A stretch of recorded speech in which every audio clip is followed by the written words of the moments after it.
Today we're going to look at log data. We're going to do Jacob's Starters. It's a 6-part set.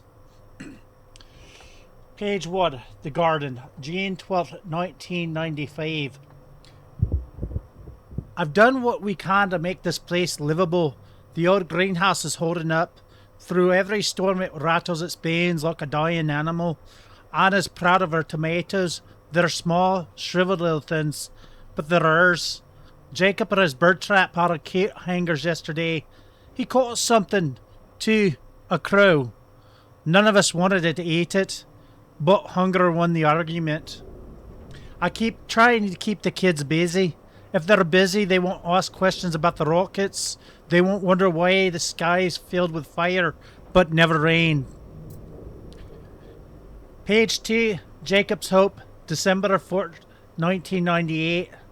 Jacob's been staring at the stars again. He talks about the rockets like they're messengers from heaven. Maybe they'll come back for us, he says. I want to believe him. I want to know better. The rockets aren't coming back. They're carrying something precious, something more important than us. I don't say that to him, of course. Anne's health is getting worse. I think it's the water, or maybe it's just the weight of it all. She hides it well, but I see her wince when she lifts her arms. Jacob hasn't noticed. Page 3, The Stranger, April 23rd, 2000. A man came by today. We haven't seen anyone in years. His clothes were patched with stripes of plastic and his hands shook like leaves in the wind. He asked for food. We didn't have much to give, but Jacob insisted we share. He might know something, Jacob said. The man didn't know much. Just the stories about the case swallowed by water, about drilling somewhere deep, about people vanishing into the mountains. But before he left, he looked at Anne and said, "Keep an eye on the little ones." A strange thing to say. Page 4. The rocket. It flew over us this morning, Lou.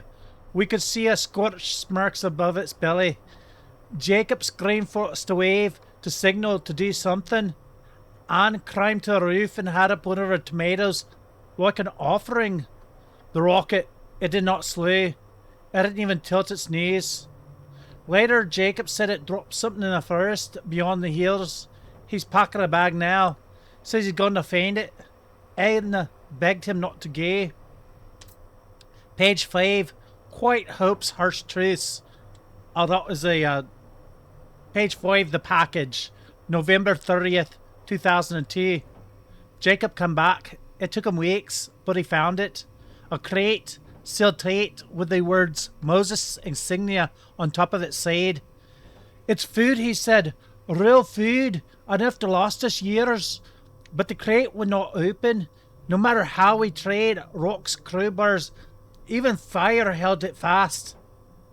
Hannah laughed for the first time in months. It's a miracle, she said. A cruel one, but it's still a miracle. Jacob did not laugh. He just sat next to the crate, staring at the stars again. Page 6, The End, July 17, 2005. I buried Anna this morning. Her body was too late, too fragile, like the last leaf clinging to a dying branch. She didn't make a sound in her final moments, just that faint smile of hers, as if she was letting go of all the weight she had carried. Jacob did not come to the burial. He hasn't spoken in weeks. Instead, he's been sitting by the crate, hands raw and bleeding from trying to pry it open. Tonight the crate was opened. It wasn't food. Inside was something colder than I could imagine. Human seeds, cryogenically preserved, growing faintly in the dirt. They weren't meant for us. Moses hadn't forgotten us. They just didn't need us anymore. These tiny capsules were humanity's hope, packed neatly, waiting to leave this dying world behind. When I turned back to Jacob, he was gone. The stars had swallowed him. Well, that was a sad bit of storytelling. So what happened to humanity after whatever happened to it? Well, stay tuned for more lore from Caretaker.